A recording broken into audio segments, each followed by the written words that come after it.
China says it won't publish youth unemployment data until it reviews how the data is collected. The announcement comes amid reports of high youth unemployment, hovering around 21%. The lack of data at a time that China is attempting to rebound from a partly COVID-induced economic slump isn't inspiring confidence overseas and at home. Imagine spending thousands of dollars on lottery tickets. Many here have done that. In this little booth in Beijing, young people are betting on their luck to make money, as they can't find jobs in a flailing post-pandemic economy.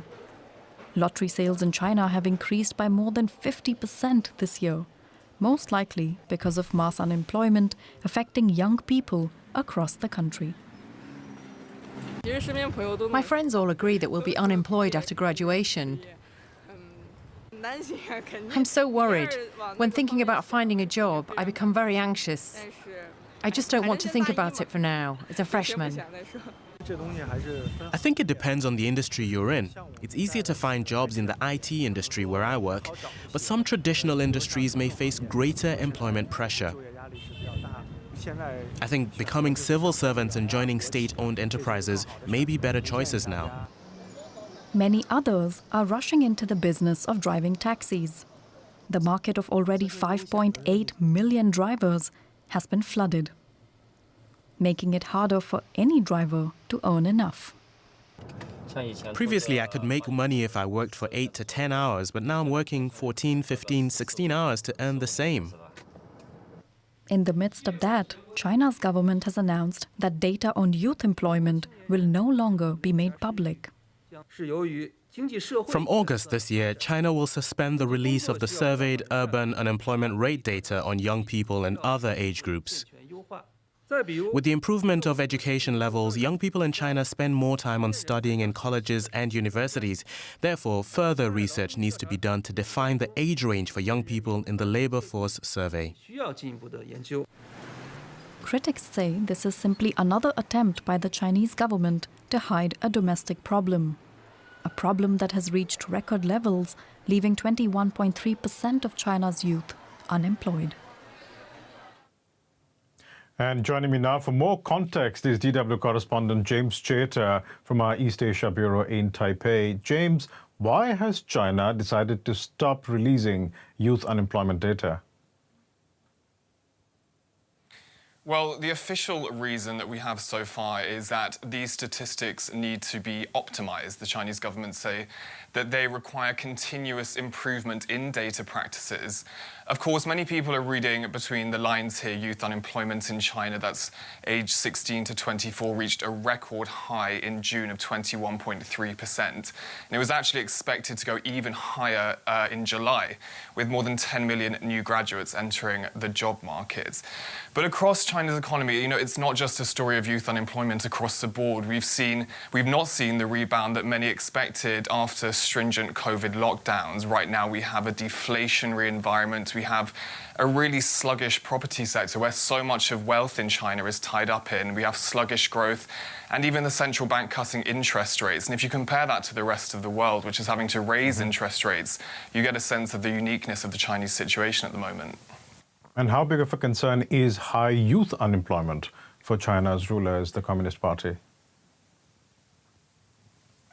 Well, this is a hugely important demographic in China. If you think of China's population, how big it is, this bracket of 16 to 24-year-olds numbers in the tens of millions, and it's a population that would be larger than a lot of entire countries. And so widespread discontent is not ideal for the Chinese Communist Party. Of course, we are at a kind of inflection point in China's economy at the moment. We've had successive generations in China experience almost double-digit growth, and it seems like that long period of good news looks set to end, and that could spell political trouble. It, in a sense, might break this kind of social contract that we have in China, where we have this idea that Chinese citizens have less political freedoms than maybe in other countries around the world, but that comes with the benefit of sustained economic growth. And so if that contract becomes unbalanced, there could be a problem for the party here.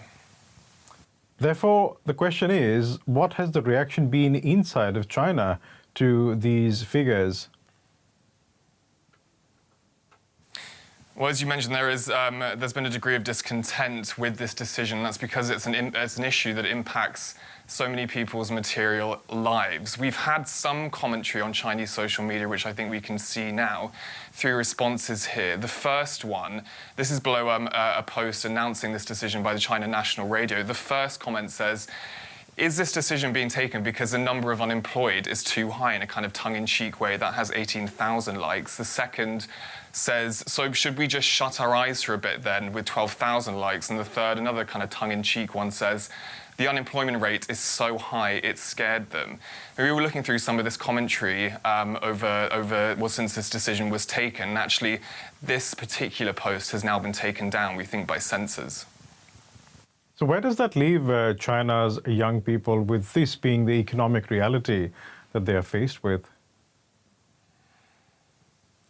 Well, in a nutshell, the government is telling its young to expect less in the future. There's been so much reporting on this year, on this trend of young, extremely highly skilled young people in China simply unable to find the type of work they're expecting to get. And the government is saying to young people that there might not be the work to match their skill set. And another phrase that's often kind of bandied about here is that the government is telling young people to eat bitterness. This is not just that. There's also demographic issues which are going to be weighing on China's young population. That's, of course, that China's population is aging rapidly. By 2035, we're going to have 400 million people aged over 60, and more of that economic and tax burden is going to fall on young people. And it's contributed also to this phenomenon that we've seen of lying flat, which is this idea that young people are just simply rejecting the demands of the current work environment in China. And so these problems, these demographic issues, these economic issues are really deep-rooted, and it's going to be one of the biggest problems that China's going to be facing in the coming years. So what does the government plan to do about it? Well, a textbook response to youth unemployment, something that a lot of governments around the world do, is to encourage entrepreneurship. But even there's a problem, because we have over the last couple of years, China's crackdown on tech, education and the private sector, all industries that usually kind of lap up young talent. And so following that, we saw mass layoffs and reduced operations for those types of companies. There have been some measures taken by the Chinese government to try and improve the situation. So we had subsidies for companies to run internship programs, subsidizing longer contracts for young people. But I think this decision to stop publishing unemployment data will worry many inside and outside of China, because it signals that, in a sense, information itself is becoming politically sensitive. And we've seen even recently that officials have been discouraging analysts from discussing the deflationary situation. There's a concern, I think, that it's just going to become more difficult to analyze and understand the situation in China as it is. We'll leave it there for the time being, but thanks so much for joining us today, James Cheta in Taipei.